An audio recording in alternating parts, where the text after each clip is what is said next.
wacan daawadayaal mar kale kulan wanaagsan halkan waa live news Somali TV aniguna waa Maxamuud Aad bal ka waran hadii aan ku yiraahdo xaalku waa bariga dhexe marka lagu yiraahdo waxa ku soo baxayo macna badan adigu garo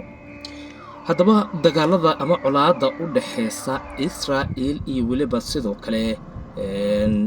dawladda Islaamiga ee Iran ayaa noqday midba markii ka dambayso xaaladu iyo waliba jabigu uu markaasina durbaba isbedelayo hadaba sidoo kale markii aynu ka eegno dhinacyo badan colaada ay hadda socoto ayaa waxa isla markaana u qaltaagaya dawlado kala duwan oo iyagu awood sheeganaya in ay labada dhinac midba midka kale uu la soo safto maxaa dhici doono xaaladu ayaa loo dhahay waa bariga dhexe ma jirto ilaa hadda colaada dawlad isla markaana ku baaqayso inkastoo ay yihiin dawlado yar in colaadaasi la joojiyo hayeeshee dawladda Islaamiga ee Iran ayaa gantaaladeeda waxay si toos ugu fasaxday Tel Aviv isla markaana qaylidaan badan ay markaasina ka soo yeerayso halkaasi dadka ayaa kala carar iyo waliba sawaxan iyo siiqooyin badan halka ka dhacaya inkastoo la sheegayo in uu jiro burbur guriyo iyo waliba sidoo kale dhaabac hayeeshee waxaana la soo sheegayaa dhimashano in ay meeshu ka marneen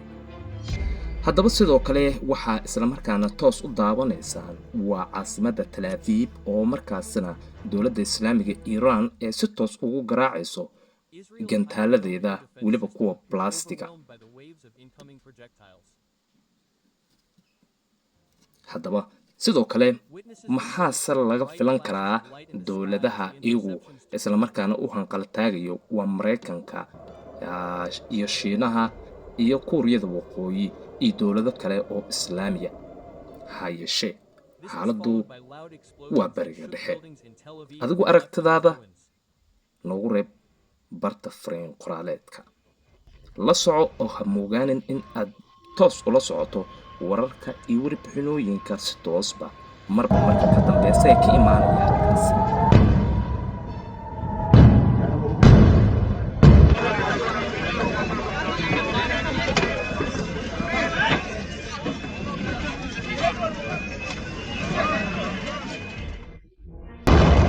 These dramatic videos circulating online show the moment one plummeted into a building.